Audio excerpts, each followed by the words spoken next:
তোমালোকৰ আজি বাস্তৱ সংখ্যা আৰম্ভ কৰা হ'ব। বাস্তৱ সংখ্যা আৰম্ভ কৰাৰ আগতে তোমালোকক এটা উপপাদ্যৰ বিষয়ে জানিব লাগিব। এই উপপাদ্যটোত কৈছে প্ৰত্যেক যৌগিক সংখ্যাকেই মৌলিকৰ গুণফল হিচাপে প্ৰকাশ কৰিব পাৰি আৰু লগতে কৈছে মৌলিক উৎপাদকবোৰ প্ৰকাশ পোৱা ক্ৰমৰ বাহিৰে এই উৎপাদীকৰণ অদ্বিতীয়। কথাটো কিবা বুজি পাইছানে? এতিয়া চোৱা, ইয়াতে তোমালোকে এইটো লিখি ৰাখিবা উপপাদ্যটো। মানে ইয়াতে কথাটো কৈছে যে কি কৈছে, প্ৰত্যেক যৌগিক সংখ্যাকেই মৌলিকৰ গুণফল হিচাপে প্ৰকাশ কৰিব পাৰি। মানে ইয়াতে কৈছে যিমানবোৰ যৌগিক সংখ্যা আছে সে আটাইতকৈ সৰু যৌগিক সংখ্যাটো কি? 4। ইয়াতে চোৱা, তোমালোকে যদি 4ক গুণফল হিচাপে লিখা, 4ক 2 2 যা 4, 2 into 2, ঠিক আছে। তাৰপিছত 4তকৈ ডাঙৰ যৌগিক সংখ্যা কি তোমালোকৰ? 6। কিমান হ'ব? 2 3 যা 6, মানে 6ক তোমালোকে এনেকৈ লিখিব পাৰা 2 into 3। 6তকৈ ডাঙৰ যৌগিক সংখ্যা কি তোমালোকৰ? 8। 8 4 2 4 যা, মানে 2 2 যা 4, মানে 8ক তোমালোকে এনেকৈ লিখিব পাৰা 2 into 2 into 2। মানে এনেকৈ যদি তোমালোকে চিৰিয়াল গৈয়ে থাকা, যিমানবোৰ যৌগিক সংখ্যা আছে, যৌগিক সংখ্যাৰ যিবিলাক উৎপাদক হ'ব, এই উৎপাদকসমূহ তোমালোকৰ কি হ'ব? মানে মৌলিক সংখ্যা হ'ব। ইয়াতে চোৱা, এইটো যৌগিক সংখ্যা, মৌলিক সংখ্যা, তোমালোকৰ 2ও মৌলিক সংখ্যা হয়, 3ও মৌলিক সংখ্যা হয়, ইয়াতো আকৌ 2 আহিছে। ইমান যদি তোমালোকে গৈয়ে থাকা, যিমান ডাঙৰ সংখ্যা নহওক কিয়, যিমানবোৰ যৌগিক সংখ্যা আছে, সেই যৌগিক সংখ্যাবোৰক তোমালোকে মৌলিক সংখ্যাৰ গুণফল মানে পূৰণফল হিচাপে লিখিব পাৰা। এই কথাটোৱে তোমালোকক ইয়াতে কৈছে উপপাদ্যটোত। তাৰপিছত তোমালোকক এই সূত্ৰটো জানিব লাগিব, লসাগু আৰু গসাগুৰ মাজত কি সম্পৰ্ক। লসাগু আৰু গসাগুৰ মাজত কি সম্পৰ্ক আছিল আগতে পাই আহিছা তোমালোকে। লসাগু পূৰণ গসাগু তোমালোকৰ কি আছিল? সংখ্যা দুটাৰ পূৰণফল। ইয়াতে তোমালোকে মই স্ক্ৰীনত দিছোঁ, তোমালোকে এইবিলাক লিখি ৰাখিবা, আগলৈ কামত লাগিব এইবিলাক তোমালোকৰ। এতিয়া মই তোমালোকৰ ডাইৰেক্ট এক্সাৰচাইজ আৰম্ভ কৰিছোঁ, এক্সাৰচাইজ 1.1।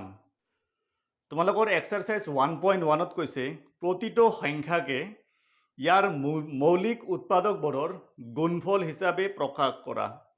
মানে ইয়াতে কিছুমান সংখ্যা দিছে, ইয়াতে মৌলিক উৎপাদীকৰণ মানে প্ৰাইম ফেক্টৰাইজেশ্যন কৰিব দিছে তোমালোকক। মানে গুণফল হিচাপে মানে কি? পূৰণফল হিচাপে লিখিব দিছে। একেবাৰে ইজি হয়, মই তোমালোকক এটা এটাকে কৰাই দিছোঁ, চাই যোৱা। তোমালোকৰ 1 নম্বৰ দিয়া আছে 140।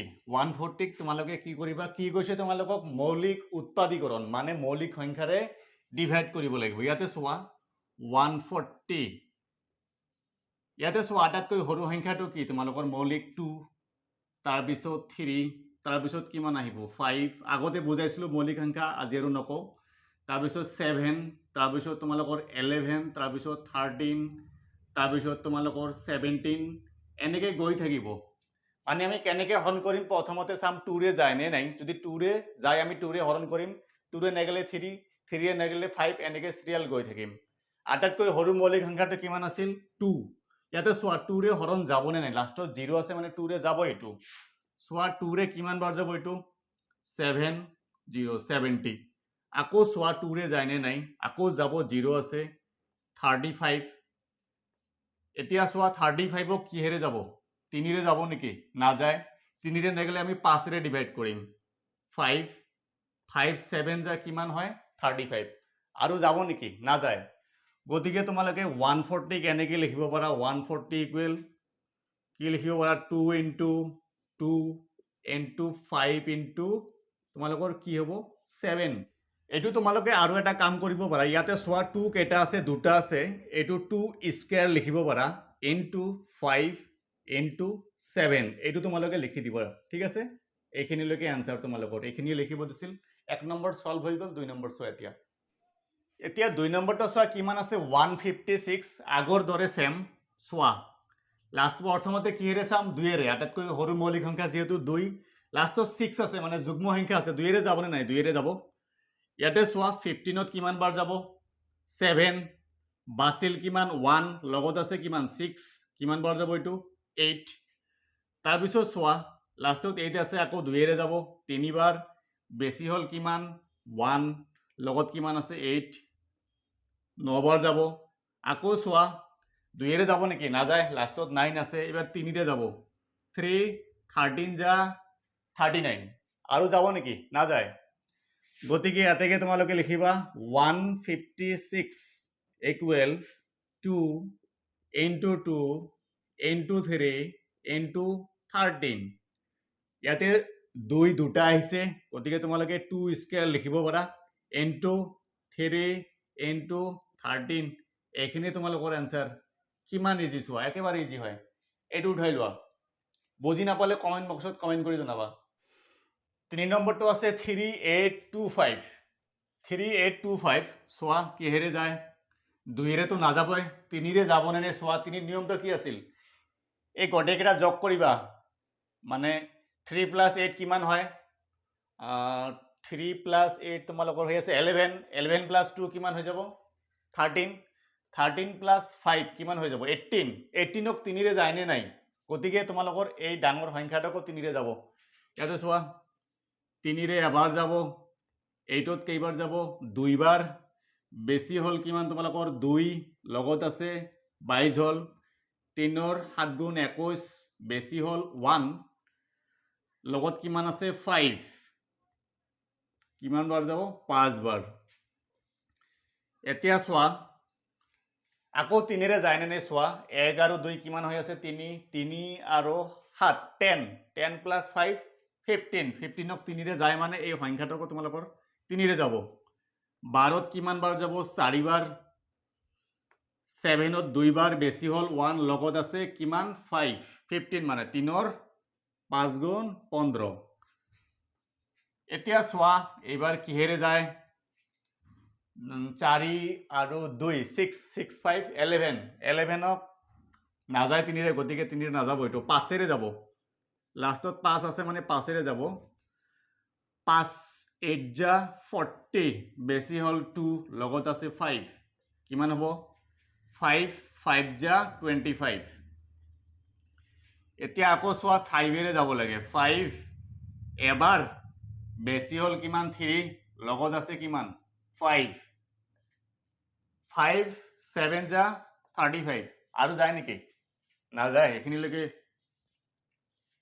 এতিয়া চোৱা কি পালা therefore 3825 কি পাইছা 3 পাইছা দুটা 3 into 3 5 কেইটা পাইছা দুটা 5 into 5 17 কেইটা পাইছা এটা এটো এনেকে লিখিবা এই দুটা মিলি 3 স্কয়াৰ এই দুটা 5 মিলি 5 স্কয়াৰ into 17 आंसर কিমান ইজি 3 নম্বৰটো সলভ হৈ গল এতিয়া 4 নম্বৰত চোৱা কি আছে উঠাই লোৱা এখানে 4 নম্বৰটো আছে 5005 5005 চোৱা কিহেৰে যায় লাষ্টত 5 আছে মানে কি 2 তো না যায় 3 যাব নেকি 5 + 5 10 3 না যাব 5 যাব এটো 5 চোৱা এবাৰ যাব না যায় মানে 0 0 5 এবাৰ যাব এইবাৰ চোৱা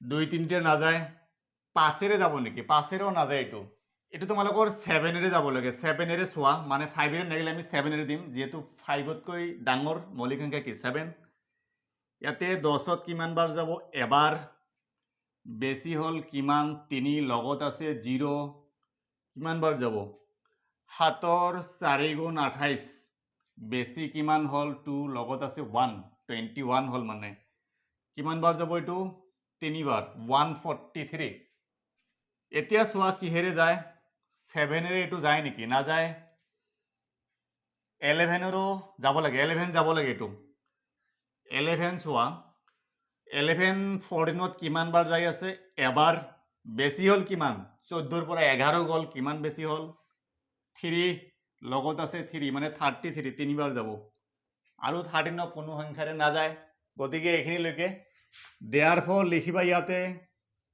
5005 equal 5 into 7 into 11 into 13 এইখিনি আনসাৰ তোমালোকৰ হৈ গল 4 নম্বৰটো উঠাই লোৱা তাৰ পিছত 5 নম্বৰটো চোৱা 7429 অলপ ডাঙৰ সংখ্যা দিছে চোৱা এটো কিহেৰে যায় 2 না যায় 3 যাব না নাই 7 4 11 আৰু 2 কিমান হৈ আছে 13 13 আৰু 9 তোমালোকৰ 22 নাযায় এইটো 5 এৰোতো নাযায় 7 7 এৰো নাযায় 11 এৰো নাযায় এইটো 17 ৰে যাব ইয়াতে 17 ৰে যদি 74 ক ডিভাইড কৰা কিমান বাৰ যাব 4 17 যা কিমান হয় 68 মানে এইটো 4 বাৰ যাব 74 ৰ পৰা 68 মাইনাস কৰা কিমান হৈ আছে 14 ৰ পৰা 8 মাইনাস কৰিলে 6 হল এতিয়া তোমালোকৰ 62 হল 62 ত কিমান বাৰ যাব 3 বাৰ যাব 317 যা কিমান হয় তোমালোকৰ 51 হয় মাইনাস কৰি দিয়া 1 আৰু মাইনাস কৰা 1 লগত কিমান আছে তোমালোকৰ 19 মানে 9 আছে মানে 119 হল 17 17 7 যা 119 হয় তোমালোকৰ এইটো 7 বাৰ যাব মানে এইবাৰ চোৱা কিহেৰে যায় 17 ৰে যাব নেকি এইটো নাযায় 19 ৰে যাব এইটো তোমালোকৰ 19 ৰে চোৱা তোমালোকৰ 43 ত কিমান বাৰ গৈ আছে 2 বাৰ 219 যা কিমান হয় তোমালোকৰ 38 43 ৰ পৰা 38 মাইনাস কৰি দিয়া কিমান হ'ব 13 ৰ পৰা 5 হৈ যাব 5 লগত কিমান আছে 57 মানে 3 বাৰ যাব আৰু যায় নেকি নাযায় তোমালোকৰ দেয়াৰ ফলতে ইয়াতে লিখিবা 7429 ইকুৱেল 17 into 19 into 23 এইটোৱে এনসাৰ তোমালোকৰ